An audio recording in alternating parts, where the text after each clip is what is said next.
Custo de vida, emprego e desemprego, cesta básica, tarifas públicas, salário mínimo. Agora, na Brasil Atual, a análise do DIEESE. E nós vamos fazer contato agora com o supervisor do escritório do DIEESE em São Paulo, Vitor Pagani. Bom dia, Vitor. Bom dia, Glauco. Vitor, nós tivemos sendo promovida no governo Bolsonaro a reforma da Previdência, que acaba adiando, na prática, a aposentadoria de muitos trabalhadores, da grande e maciça maioria, e agora nós temos aí um outro problema também no INSS, que é a fila.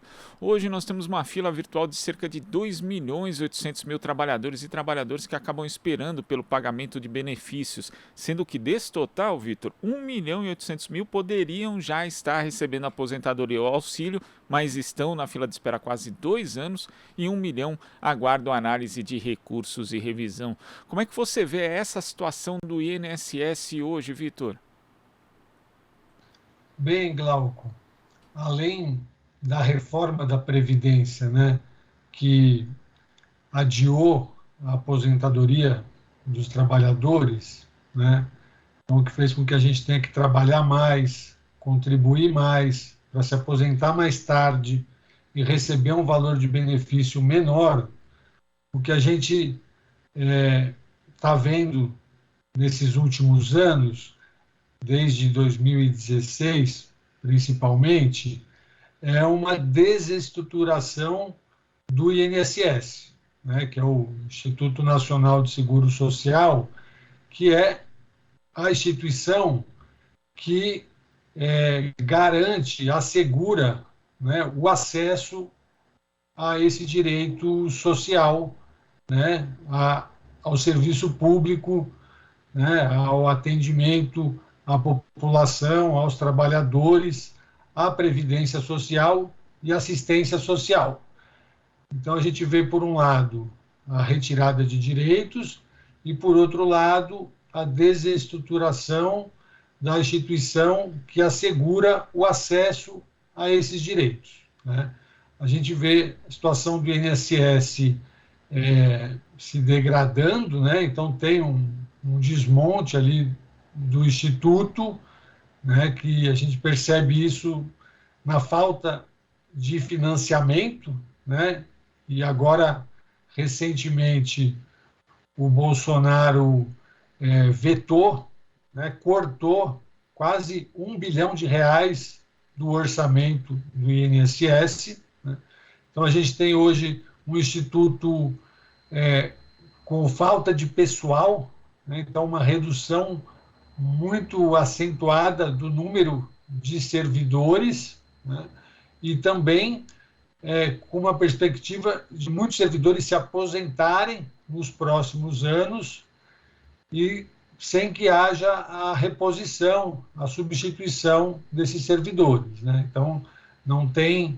Por isso que uma das reivindicações, tanto dos próprios trabalhadores do INSS, quanto da classe trabalhadora em geral, que é usuária, né, o público do INSS, é por novas contratações, né, abertura de concurso público, né, para que a gente possa melhorar esse atendimento, né, porque a gente olhar no período ali dos governos Lula e Dilma, foi feito um investimento grande no INSS e as filas tinham praticamente zerado, né? Então, o tempo de espera para ter o benefício, ele era mínimo.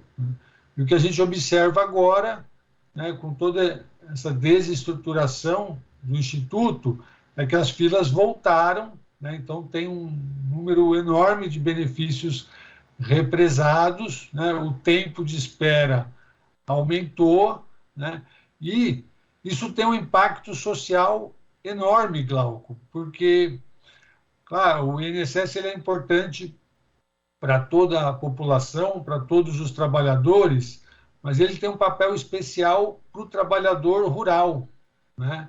E a gente sabe que em muitos municípios o INSS, né, os benefícios pagos por meio do INSS, eles são fundamentais para a economia local, para o desenvolvimento social, econômico ali daquele município, daquela região, né? Principalmente os municípios mais pobres, né? Então, é muito importante que, primeiro, que o Congresso Nacional derrube esse veto, né? Então, que haja o orçamento para o Instituto, para que ele possa investir, né, em infraestrutura, melhorar o sistema, né? Então, a gente viu nesse último período, boa parte do atendimento migrou, né, para o atendimento digital, mas esses sistemas ainda são muito inconsistentes. Você começa a fazer o requerimento e, de repente, o sistema cai, você tem que começar de novo. Então, teria que ter investimento em infraestrutura, investimento em novas contratações e também, né, a valorização dos servidores, né, que estão aí acumulando perdas salariais bastante expressivas nesses últimos anos e, inclusive, estão mobilizados, né, reivindicando essa reposição inflacionária. E é importante mencionar essa questão também do atendimento digital, Vitor, porque a gente tem que observar que o público do INSS, né, quase 2/3 recebem até um salário mínimo, né? Então, grande parte do atendimento é para as classes C, D e E. Né? E a gente sabe que tem muita gente que tem dificuldade, inclusive, para acessar tecnologia, para acessar um computador ou até mesmo a internet, como você falou, os trabalhadores da zona rural. Por isso que é preciso que haja uma capacitação e principalmente que haja contratação de funcionários, já que o INSS não faz concurso já há 5 anos e o quadro de pessoal caiu de 33 mil para 2016 para 23 mil hoje. Não tem como prestar um atendimento célere ou razoável do ponto de vista da velocidade desse julgamento de processos sem ter um corpo de funcionários robusto e capacitado também, Vitor. Com certeza, Glauco. Isso que você falou é muito importante, né? Porque se investe na digitalização do atendimento e aí está havendo fechamento de agências, né? E nem sempre é assegurado o direito ao atendimento presencial, né? E a gente tem um público que é, em geral, com baixa renda, né?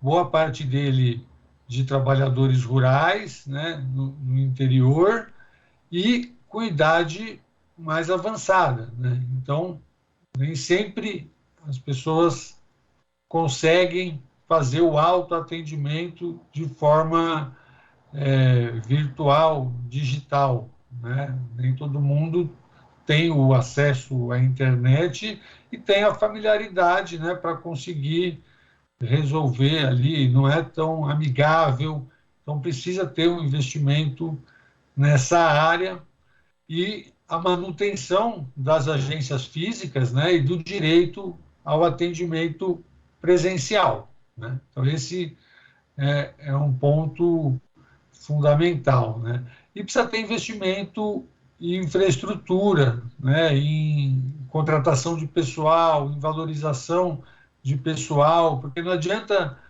ter medidas pontuais, né, que resolvam o problema ou nem cheguem a resolver o problema, amenizem o problema num ano eleitoral, né, visando a questão das eleições e depois isso não ser mantido no médio e longo prazo, né? Você não tem uma real reestruturação que garanta a manutenção do atendimento no tempo devido, né? Sem fila, sem espera, enfim, um atendimento digno ao qual os trabalhadores, né, e a população em geral devem ter direito.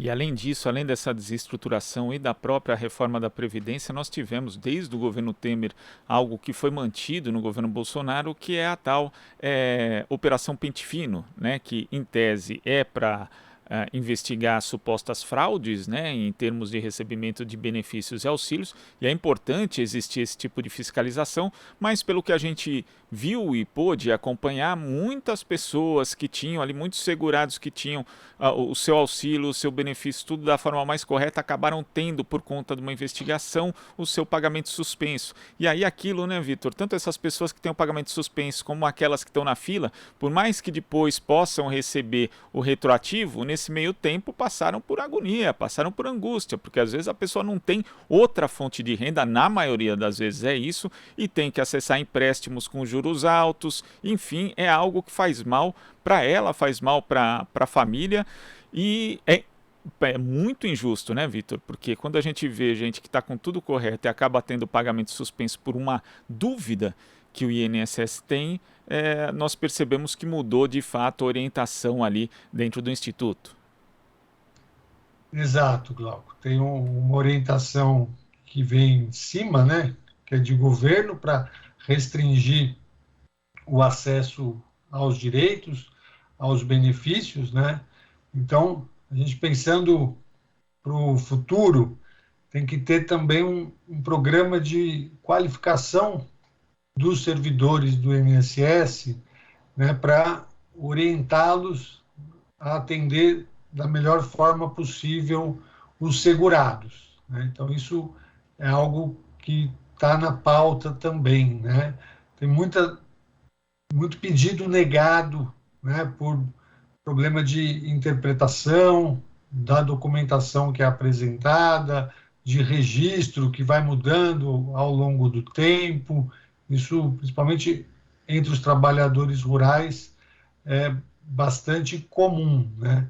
E você mencionou, Glauco, essa questão do trabalhador que tem o benefício cortado e tem que recorrer a empréstimos, né? A gente tem também o segurado que está recebendo o benefício e a gente tem tido um aumento do número de casos de concessão de empréstimo consignado de forma indevida, né? Então, isso também precisa ser um ponto de atenção do INSS, né? Então, a gente vê muitos casos, correspondentes bancários, a gente não sabe muito bem a origem disso, mas que é feito um empréstimo que às vezes não foi solicitado e o aposentado, o pensionista, começa a ter o... Parece que nós tivemos um ponto. Opa, Vitor, você pode repetir só esse último trechinho aqui? Porque deu uma travada na imagem e no som também. Acho que foi a internet aqui que ficou instável. Eu estava falando um outro problema que os aposentados e os pensionistas têm sofrido são com concessão de empréstimos consignados de forma indevida. Então, é feito um empréstimo que não foi requisitado e depois o aposentado, o pensionista, passa a ter o desconto no seu benefício de forma automática, né? Então, isso precisa ser melhor analisado, melhor regulamentado, né? Quem comete esse tipo de fraude precisa ser punido. E é um outro ponto que os trabalhadores têm sofrido aí em relação ao Instituto, né? Vitor, queria agradecer a sua participação aqui no Jornal Brasil Atual de hoje. Muito obrigado, até a próxima. Obrigado, Glauco, até a próxima. Conversamos aqui com o supervisor do escritório do Diese em São Paulo, Vitor Pagani. Aqui você ouve as notícias que os outros não dão. Jornal Brasil Atual.